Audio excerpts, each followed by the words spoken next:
Bismillahirrahmanirrahim. Assalamu alaikum. Welcome to Newsroom. I'm your host, Khalid. But today is the 28th of December 2023.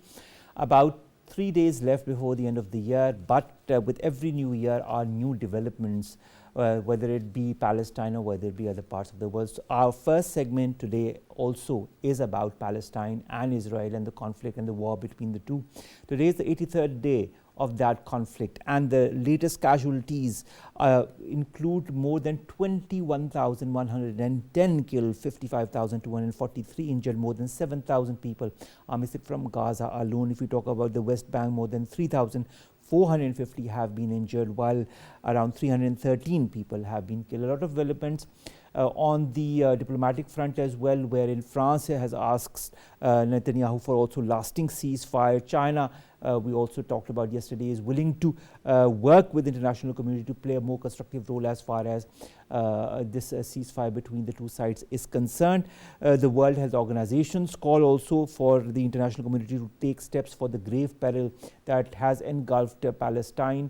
But apparently it seems as if Israel is unmoved or unfazed by all of these, because the way they are going forward with the attacks in the West Bank or in Gaza, it looks as if they are all set to create a history as far as the number of casualties is concerned, without any intervention whatsoever in proper actionable form from the important countries that matter. This is going to be our first segment. Our second story, ladies and gentlemen, concerns Pakistan more likely. We would like to understand how 2023 was as far as terrorism is concerned for Pakistan. We all know that in the first 11 months, the first 11 months, of course, of the year have witnessed 664 attacks of varying natures and sizes. The latest, of course, we all remember what happened on the 12th of December in Dera Ismail Khan, where, of course, another organization whose name will be citing later, claimed the lives of policemen. This said, the two important provinces that have borne the brunt of the terrorist attacks have been Khyber Pakhtunkhwa and Balochistan. And of course, there are different elements behind both of these attacks and their allegiances as well, and their intentions as well, that have become more clear over the time. Our armed forces, our first line of defense, our intelligentsia, and our establishment has been on the front line to thwart as many of these attacks as possible. And of course, a clear strategy is also there in the form of the counter-terrorism narrative that has been created by our government in collaboration with our different agencies. We'll be highlighting 2023 as far as counter-terrorism operations in Pakistan is concerned and what lies ahead as far as 2024 is concerned. Then we'll be talking about the North Korean leader Kim Jong-un, who has urged his party to accelerate war preparations, including its nuclear program. This has been cited as per North Korean media reports. These comments have come a week after Kim had warned Pyongyang would not hesitate to launch a nuclear attack if provoked. And finally, we'll be talking about a man in Italy who may regain the use of his hand, who was left paralyzed by a road accident, and now, thanks to a pioneering nerve transfer operation from his partly amputated leg, he might be able to use his hands again. This operation has been conducted by doctors in northern Italy. So, of course, as we've always said, science has no border, science has no frontier. Every day, every hour, there are new discoveries that are being made in that field. And thanks to those, a lot of people get the necessary compensation in the form of different ailments that now are being tackled by those discoveries. Let's begin with our first segment, ladies and gentlemen, and that concerns Palestine, Israel, day 83 of the conflict between the two sides. The war zone continues to remain a war zone despite various attempts by the United Nations to highlight the atrocities that the Palestinians are confronted with. But of course, Israel, as far as their intentions are concerned, are extremely clear, because what they want is elimination of as many people as possible from Gaza, or for the most of them to leave Gaza so that they can instill their own settlers there and reconstruct as well. This has been said time and again through one form or another by the Israeli government or the Israeli Prime Minister. We've been joined by Dr. Jamil Khan, he's a former ambassador, online to discuss more on that.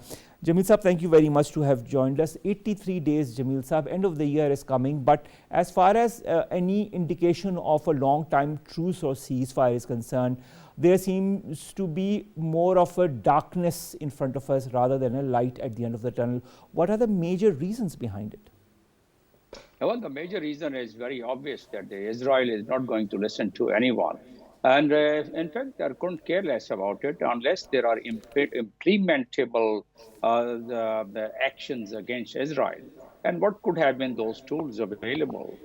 First and foremost, the OIC countries, one of the largest world body, formed under Chapter 8 of the United Nations Charter, has the authority, and it's within the charter of the of the OIC that they could carry out they could pass some resolution with the implementable clauses in it, and such as the trade boycott, such as no overflight of Israel plane or any weapon which is being transported to the Israel side.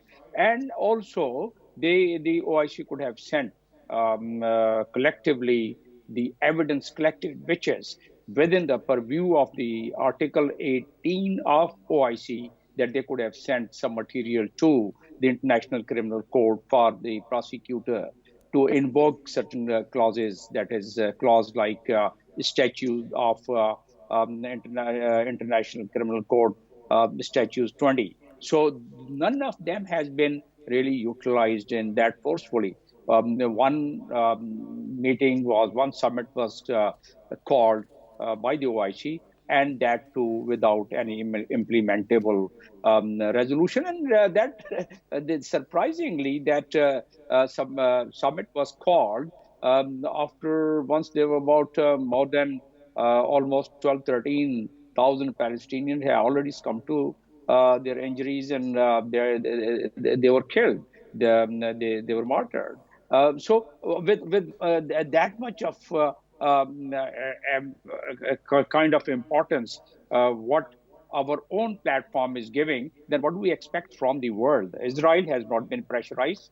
Coming to direct to your answer to your question, Israel has not been pressurized the way it should have been pressurized. What are the tools available in the world to pressurize Israel within the framework of United Nations Charter?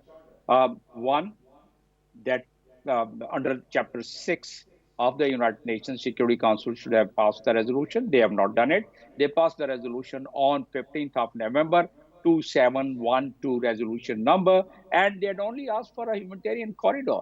Israel didn't pay any heed to it, and still it's not been implemented. Very latest resolution moved by United Arab Emirates, and they had asked for the ceasefire. They tried their best, and there's so many countries, member Security Council countries, they tried their best that resolution could be accepted to the United States. It was not accepted. Even in the fourth draft, what they did was that they inserted a line indicating that let's take the steps leading towards the ceasefire. They were not asking for the ceasefire. Even that was not agreed to. Finally, what was agreed to was that a humanitarian corridor not been allowed by Israel. Israel is not allowing that. World Health Organization, they are crying that they can't even send their medicines, and it's becoming very hard to even have that supply. Food, the starvation is being used as a weapon of war. So despite your question, the direct answer to your question is that Israel is not paying any heed to it, and Israel, it seems, is not going to pay any heed to it. Imagine 1.2 million people, they are sheltering in the UN premises. Over 21,000 you have already people have been martyred, have been killed there. UNRWA, I know that gentleman personally, head of UNRWA, the United Nations Commissioner. He is making hue and cry, Mr. Filippo Lazzarani, and he is making hue and cry that he cannot really provide any relief to but them. He says that Gaza is being confronted with catastrophic hunger, quote unquote. That's right.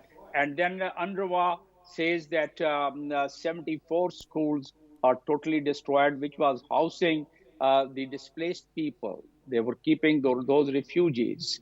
And the IDPs were killed in that within the premises of the United Nations. United Nations own staff members, 136 staff members of United Nations, never in the history of United Nations that ever so many 136 staff members were killed by these bombardment. Media, 67, over 67 or even more, they've been killed there. So that is the extent and intensity of the attack,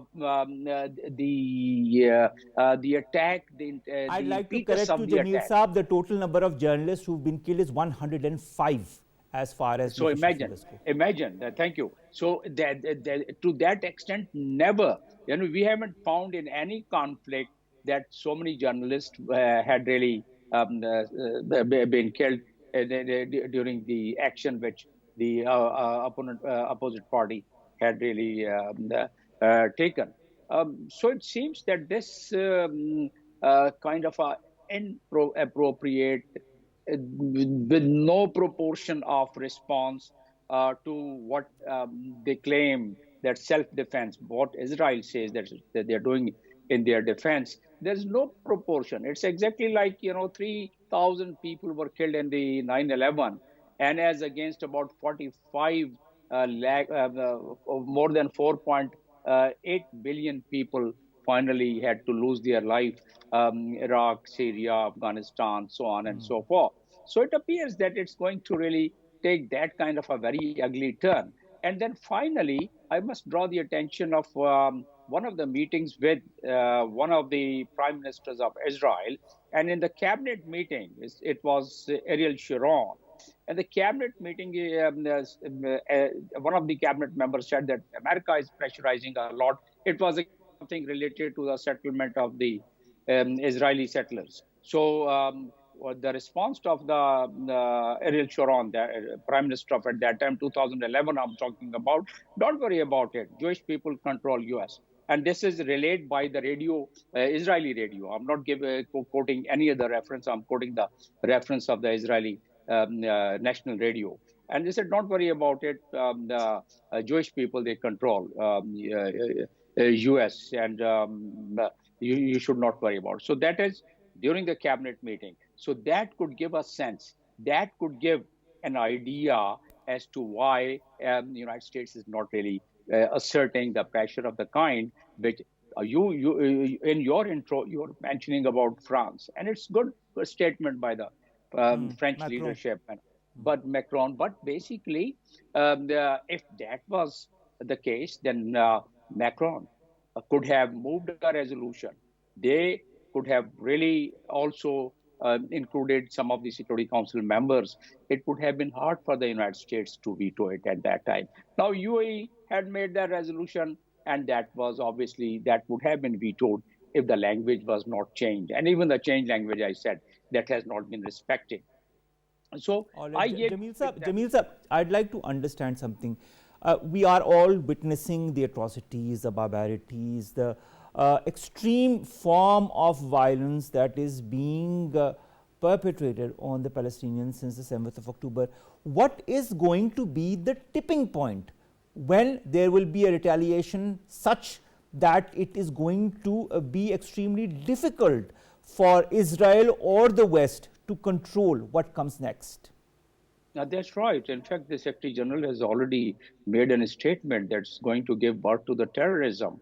And no one less than the Secretary General himself, no one less than the Secretary General has used the strongest tool of United Nations, third time in the history of United Nations, that is Article 99, by moving a resolution to the Security Council.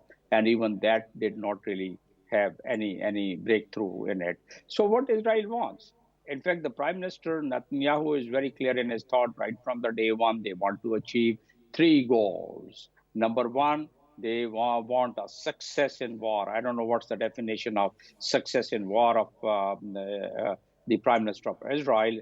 And then they want to take over the full security of Gaza again against the Security Council resolutions in past. And third one is complete elimination of Hamas.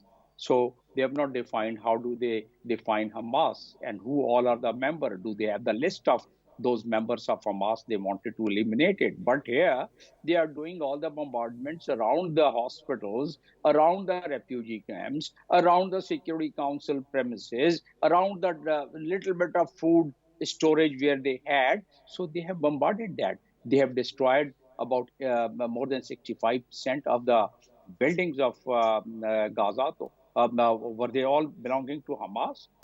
That's not true. So Right. these three objectives which Prime Minister of Israel has already laid down, I don't know when are they going to achieve those objectives. All What right, at what cost? Jamil Saab, I'd like to Yeah. understand. You said, you talked, referred to Ariel Sharon in 2011, and you said that he had said, America is controlled by Jews. But isn't there some kind of a difference between the Jews and the Zionist regime that Israel is currently being controlled by? Or No. are all Jews Zionists?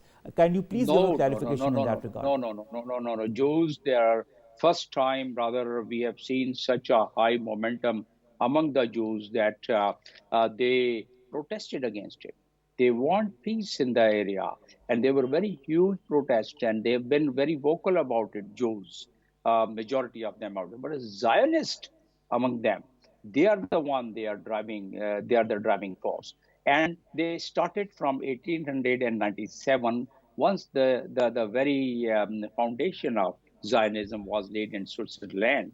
And there they had decided that state of Israel should be established, and that was done in 1948.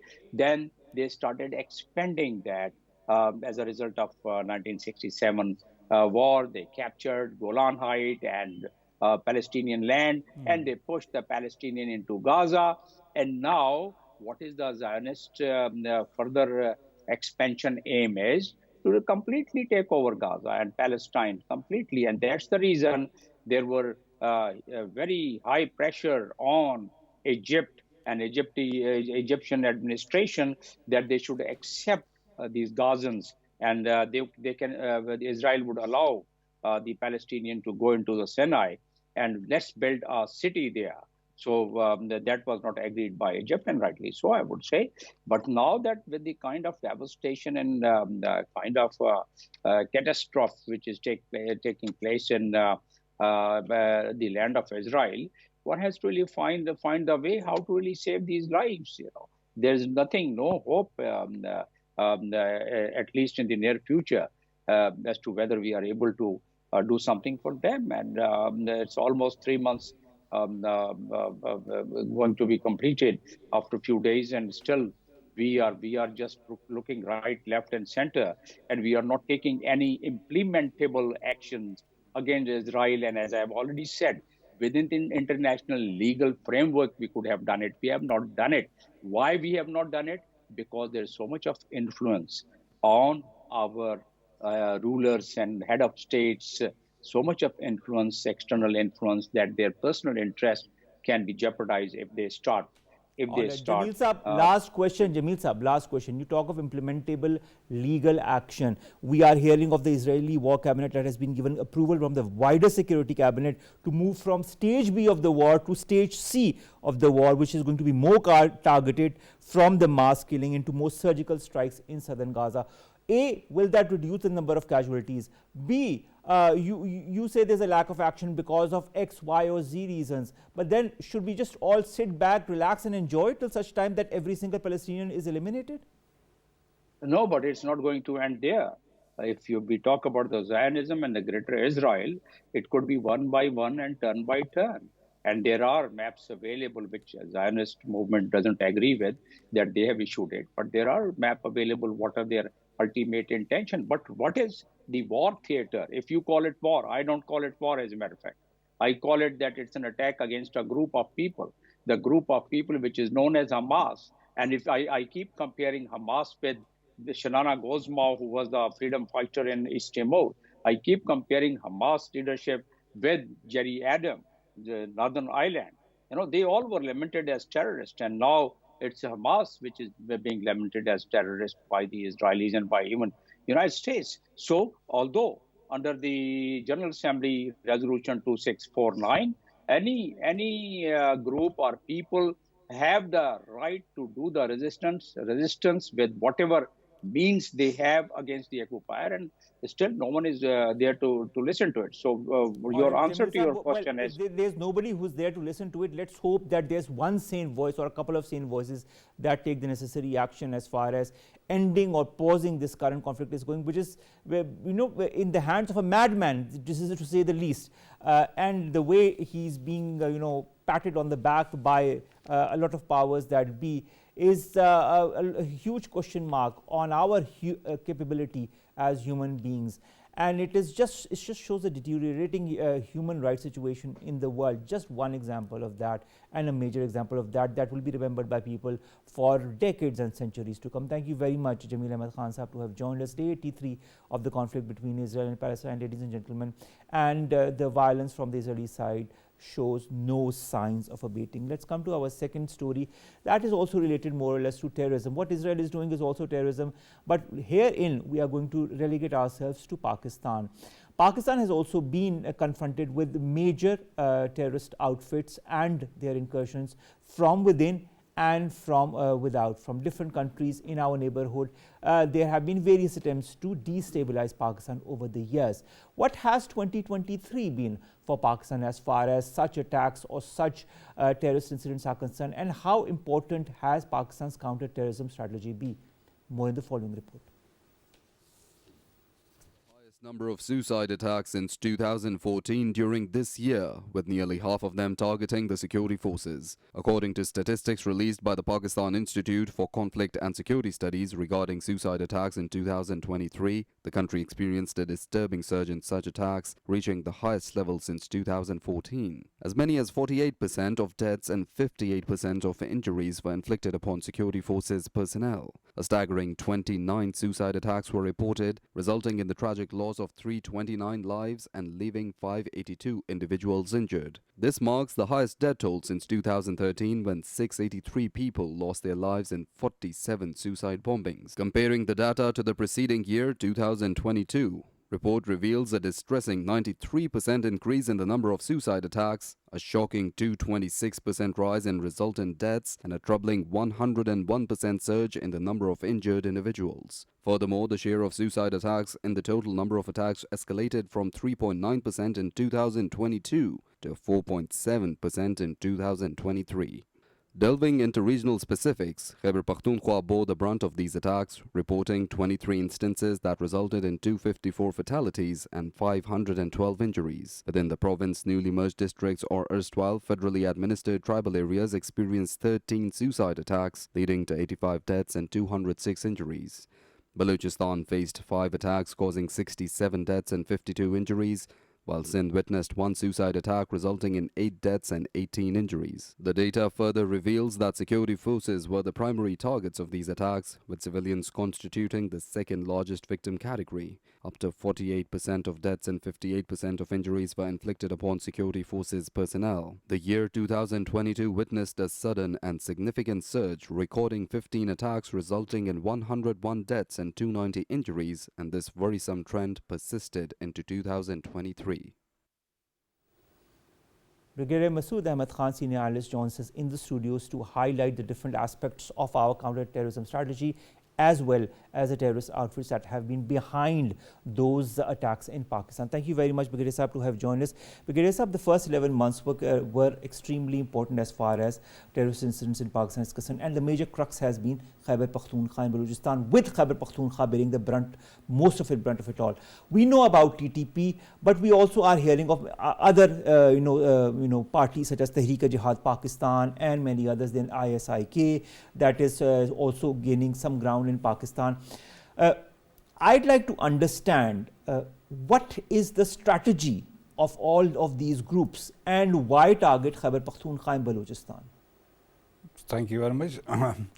Basically, when we talk of the start of terrorism in Afghanistan and then subsequently strip over into Pakistan, mostly after 9/11, at that time the focus was the erstwhile FATA So that was the area they tried to control, and initially in 2010, in 2016, that was the period they were basically controlling 62% of FATA. And people, they were internally displaced. That was one thing, and basically, that was the area basically we consider and we taken as a tribal area. So there was no, as such law and order is concerned, there was no government. Basically, it was the political agent who was responsible. So therefore, it was basically earlier, previously it was the Maliks who used to control the tribes. When the terrorists, they came inside of FATA, they basically killed this basic traditional concept of controlling a tribe by a Malik, a Mashar elders. So basically they took over the erstwhile FATA. So they established their hold in those areas, and subsequently we saw Uzbeks coming in, and subsequently the ETIM and others also, even Al-Qaeda, they established their base, and when and subsequently, so therefore that was the basic thing.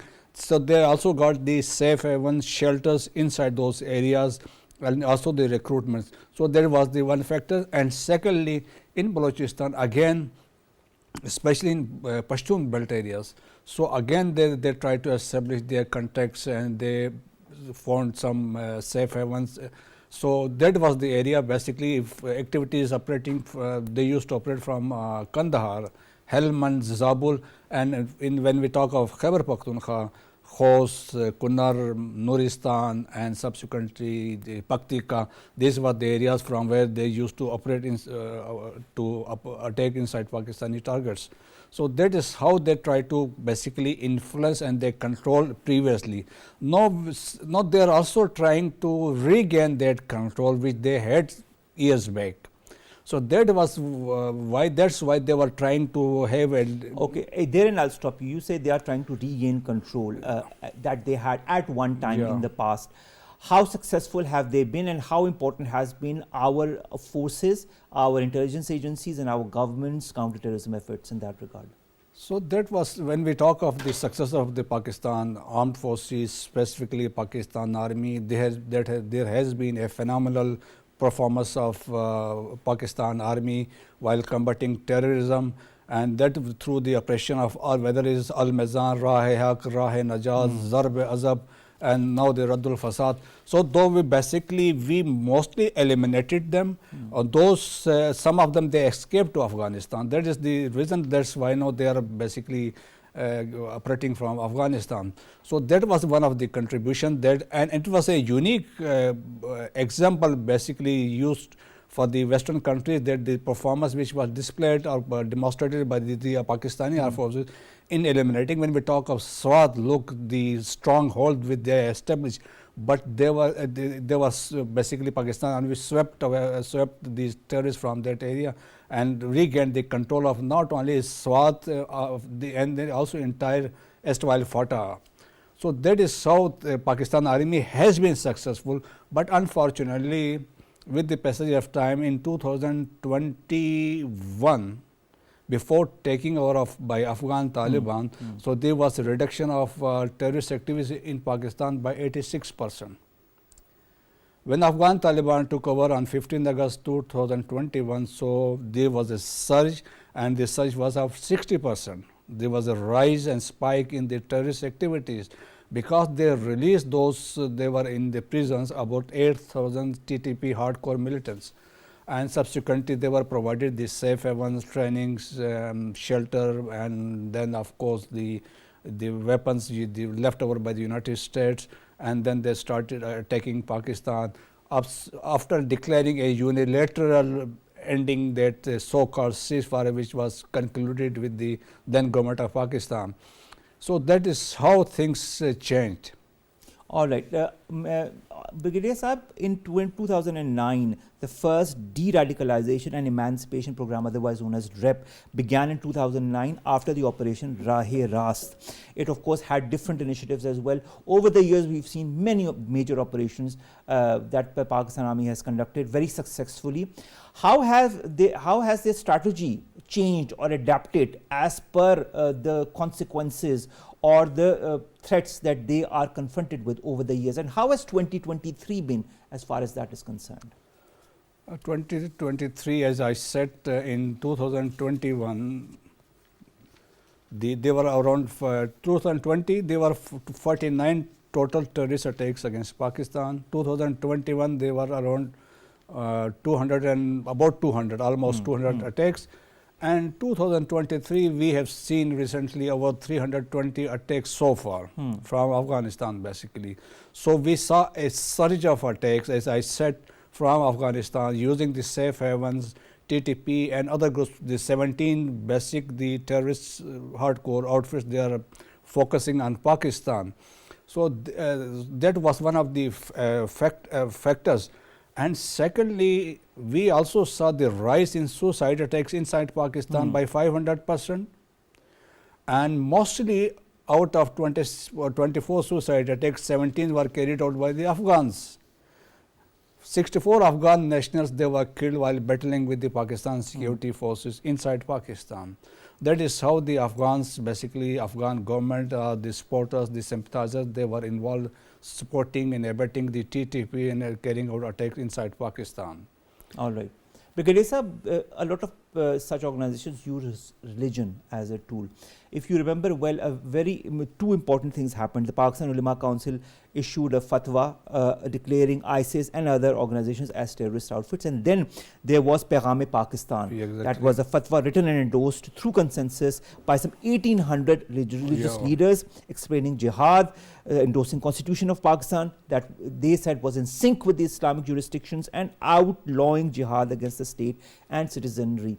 How important has that fatwa been as well to thwart the attempts by such outfits or for these outfits to inculcate people on religious grounds?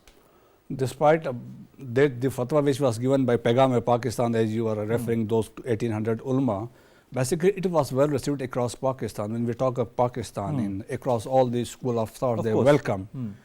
But unfortunately, it was not welcomed by the TTP elements, basically. And we have seen the ulama, the scholars of one of the school of thought, which the TTP they belong, they visited Afghanistan and they carried out initial talks with them. It is what is written in the papers. It was basically they put forward their demands and they tried to influence these ulama by telling them they want a Sharia, their brand of Islam, their imposition in tribal areas, and also so basically it is Islam is being used as a tool. Basically, when you refuse a mashar, an elder, an alim of your own school of thought, which is respected, highly respected in Pakistan, when you refuse and you don't accept his conditions or his requests, that means you are basically trying to dictate your own concept. You want to impose your own brand of Islam here in Pakistan. But that is unfortunately big. Islam is being used, but they are not sincere with the cause of Islam as far as, and previously we have seen when there was an NP government in Khyber Pakhtunkhwa, they tried to access this concept of something that was practiced in Malakand division. A sort of a concept was given in Malakand division, but that was not also successful. All right. So it is very difficult for them. Basically, they want to have control of the areas. That is very simple. That is by going back to the previous status of FATA and then releasing those kept their terrorists in the custody, and they are also asking they may be allowed to return to Pakistan with their weapons. Because a majority of these incidents that have happened in this year have targeted security agencies, security forces, police personnel. Is there a particular reason? Is there a point that that they want to make?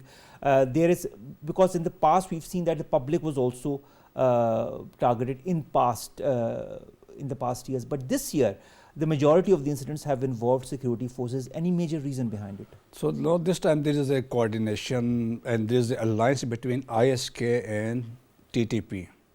Now it has been decided by them that TTP will focus on the security forces, whereas ISK will target religious scholars, religious gatherings, and in the public places. So we have seen recently targeting Imam Badas, the gathering of JUI in Bajor, and so that is how the things are. Basically, the report which was issued by the United Nations monitoring team, and also it was also conveyed by probably it was Tom West and also by Linda Thomas, the United States Special Representative to United Nations, that there is an increasing alliance between ISK and Al-Qaeda, then TTP and TTP and Al-Qaeda. So systematically they are basically developing a threat internationally as well as and also regionally.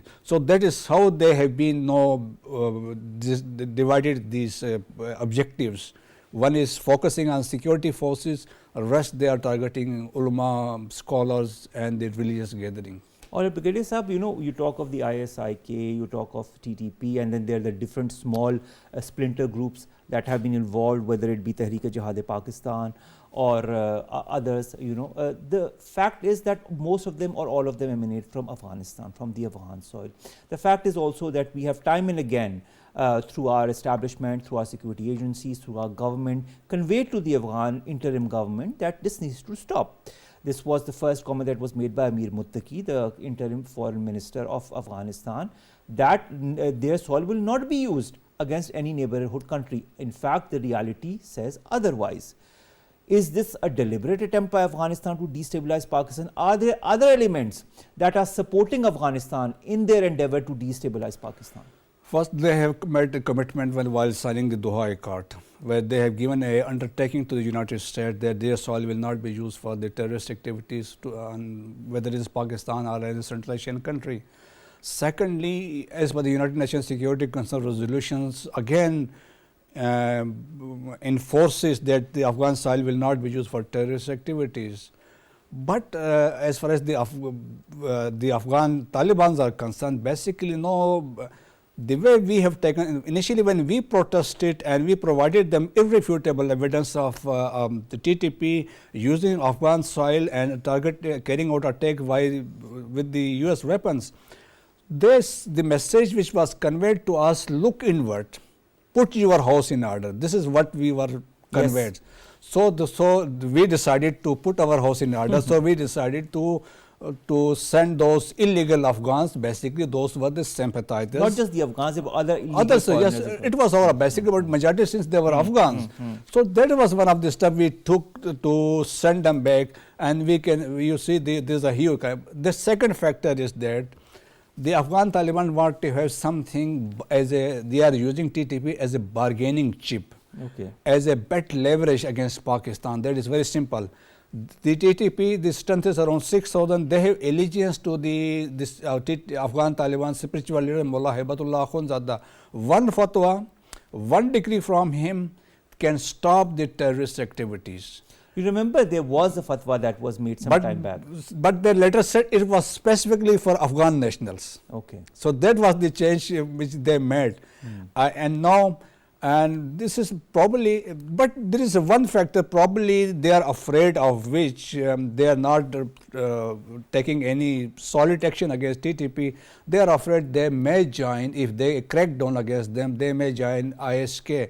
Today ISK constitutes mostly of TTP disgruntled elements and as well as Afghans. True. So that is one of the factors, but at the same time they have the capability, but unfortunately they have shown their inability to deliver on this issue. All right, Brigadier Sahab, last question, short answer.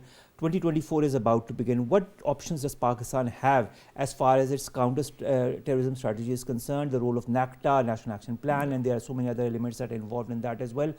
What is the option that Pakistan should go to or emphasize on in 2024?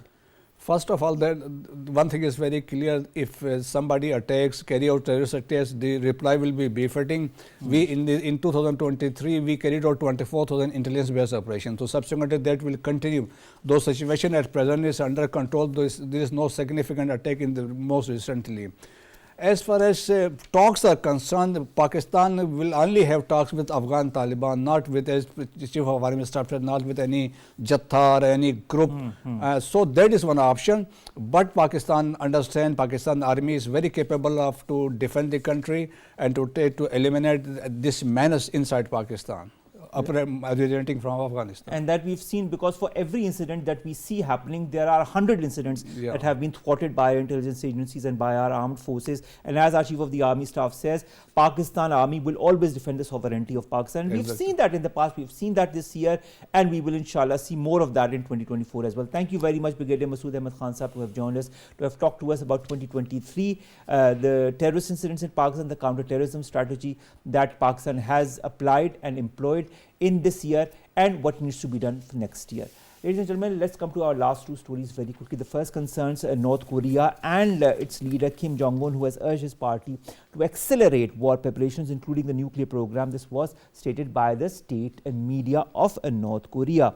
This came just a week after he had warned Pyongyang, that is South Korea, that Pyongyang and North Korea will not hesitate to launch a nuclear attack if it was provoked with nukes. He also has asked the party to further accelerate the war preparations across sectors, including nuclear weapons, civil defense. He has also stressed the military situation on the Korean peninsula had become extreme due to unprecedented anti-North confrontations with Washington. As far as the reports go, Seoul, Tokyo and Washington have ramped up this defense cooperation in the face of these series of weapons tests by Pyongyang this year, and recently the system to share real-time data on North Korean missile launches. So let's see what happens. We've seen many statements by the North Korean leader in the past as well. Will this statement be any different? Will there be any repercussion from the West or from South Korea or from Japan? That time will tell. Finally, ladies and gentlemen, a man in Italy might regain the use of his hand that was left paralyzed by a severe road accident thanks to a pioneering nerve transfer operation from his partly amputated leg. This happened when surgeons at the Turin City Hospital transferred part of the man's sciatic nerve. You know, sciatica that we all get with the pain on the lower back, and that kind of goes back to our legs. This is the sciatic nerve that is behind it. They transferred part of that sciatic nerve, which controls the movement of the amputated foot, to the brachial plexus, which is a network of nerves that connects the spinal cord to the shoulder, arm and hand. This person, Marcello Gavigillo, was a 55-year-old healthcare worker that had to have half his half leg amputated after he was hit by a motorbike 5 months ago while traveling to work. Now, he suffered serious injuries to his brachial plexus as well as his leg. He left him unable to use either of his hands. Now, because of this operation, that is nothing new, there's nothing novel here, but it's just the impact that it has had on the person and the way it has been done. There is a lot of relief, or that a lot of positivity as far as the man regaining his normal life, at least the use of his hands is concerned. You know, science, technology changes every day. The use of science and technology is extremely important, and the right use of that science and technology becomes even more pertinent in this day and age. You know, miracles happen with the right use, and bombs happen with the wrong use. With that, we come to an end of today's newsroom. We'll see you inshallah tomorrow with new story segments that pertain to us, you and Pakistan. Stay safe. Allah Hafiz.